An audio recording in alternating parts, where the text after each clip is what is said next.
vivre ensemble, l'exercice de la démocratie pour aborder les questions de valeur, d'éthique, de responsabilité, et bien sûr les interdépendances faisant elles-mêmes appel à des notions de bien-être pour l'homme et sa planète que l'on retrouve aussi en lien bien sûr avec la santé.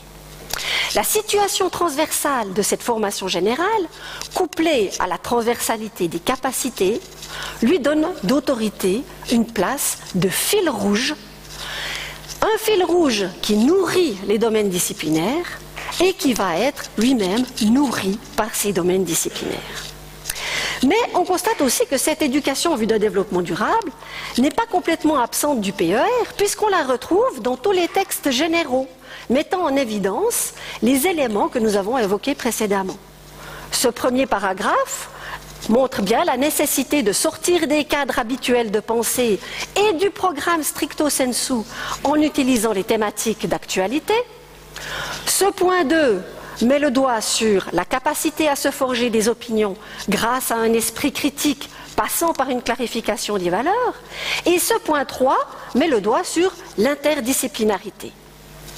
Cette compatibilité EDD-PER ayant ainsi pu être vérifiée, reste à savoir si les objectifs des projets d'établissement sont eux aussi compatibles avec l'EDD. Alors en grappillant sur les divers sites cantonaux, j'ai relevé les objectifs récurrents assignés aux projets d'établissement qui me paraissent les plus pertinents. Tout d'abord, il s'agit de créer un élément fédérateur, porté par l'ensemble des membres de l'institution, tant les enseignants que les élèves, la direction, voire les parents, qui incite à la collaboration et au partage, tant entre élèves qu'entre enseignants, et propose à l'élève un environnement qui donne du sens aux savoirs qui vont être abordés. Il devrait également participer à améliorer la communication, le respect, l'autonomie et la responsabilisation individuelle et collective, et le bien-être individuel et collectif. Tout ceci dans un esprit non pas d'égalité, mais surtout d'équité, ce projet devant permettre à chaque élève de s'y sentir à l'aise avec les capacités qu'il a et les potentiels qu'il peut développer. Donc on voit que ces éléments, en tout cas, entrent en résonance avec les objectifs d'une éducation en vue d'un développement durable. Maintenant, projet d'établissement et EDD, est-ce que finalement on arrive à une équipe gagnante ? Ce que l'éducation en vue d'un développement durable peut apporter au projet d'établissement. Eh bien, l'EDD, elle est souple, elle est modelable, adaptable, abordable à tous les niveaux d'enseignement, vu qu'elle pioche dans tous les domaines du quotidien. Elle apporte des thématiques qui interpellent nos élèves, qui les ouvrent au monde et à sa complexité. Elle conduit à des pédagogies différenciées et actives, à des projets qui donnent du sens au savoir scolaire. Elle relie les disciplines, les met en valeur, les enrichit. Elle participe également à la motivation, tant des élèves que finalement des enseignants. Et alors, qu'est-ce que le projet d'établissement peut apporter à l'éducation en vue d'un développement durable ? Il offre un cadre en adéquation aux finalités de l'EDD, tisser des liens, approche systémique, collaboration, synergie. Il offre l'opportunité à l'EDD de sortir de l'idée qu'elle est une matière de plus à un programme déjà surchargé. Et il offre l'opportunité aux enseignants d'évoluer ensemble vers une autre manière de voir l'école et ses finalités. Face à ce dernier point, il faut relever que l'EDD nécessite, pour être réellement comprise et mise en œuvre dans toute sa richesse, une formation des enseignants adéquate. Cette formation, elle apparaît de plus en plus dans les formations initiales. En tout cas, c'est ce que nous faisons, nous, à la HEP de Fribourg. Mais bien sûr, les enseignants déjà en place depuis un certain nombre d'années n'ont pas forcément eu cette formation. Alors je ne dis pas, il y a des enseignants qui font des projets absolument merveilleux parce qu'ils ont réussi à s'approprier cette vision de l'école. Mais ce qui peut être surtout intéressant, c'est que le projet d'établissement, eh bien, il offre un lieu de formation continue extrêmement pertinent.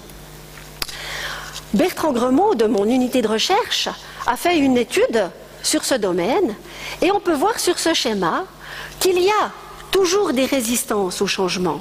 Mais à partir du moment où ce changement est porté dans un projet d'établissement par une équipe enseignante qui a envie d'évoluer ensemble, eh bien, ces résistances deviennent beaucoup moins grandes et on peut vraiment observer des modifications notables au sein de l'enseignement.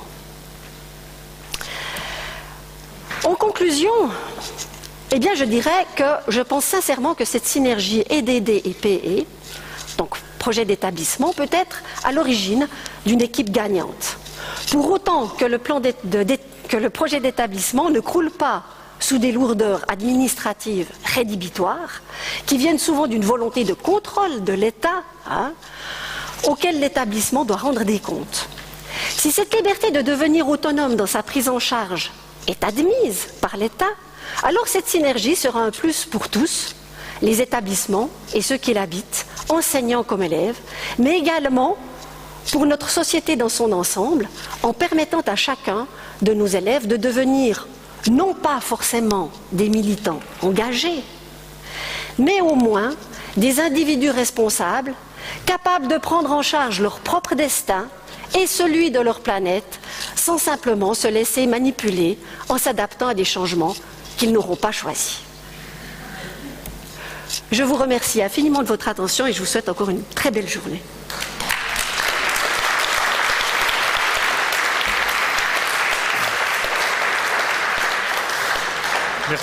Merci Francine.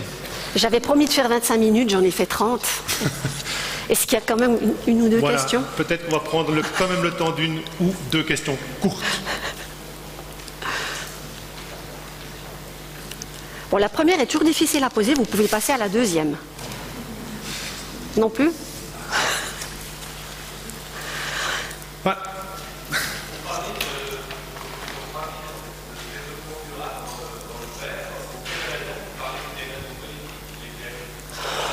Simplement parce que les termes de développement durable ne sont pas forcément des termes qui sont bienvenus partout. Et donc à un moment donné, quand il a fallu choisir ce qui allait être réellement mis dans le PER, eh bien il y a eu des oppositions claires qui ont dit on ne signera pas le PER si ça apparaît en tant que tel. Notamment, les termes d'interdépendance ont été volontairement choisis pour remplacer ceux de développement durable qui apparaissaient à cet endroit-là. Je ne peux pas vous en dire beaucoup plus, je ne me suis pas... Personnellement, je vais vous dire, personnellement, si on ne parle pas de développement durable, ça m'est complètement égal. Pourvu qu'on emmène les élèves dans ces modes de pensée différents. Après, les termes qu'on emploie, interdépendance, développement durable ou autre, moi, ça m'est égal. Une autre peut-être courte question. Je vous pousse pas trop parce que le temps avance. Et puis, merci Francine. Mais merci à toi.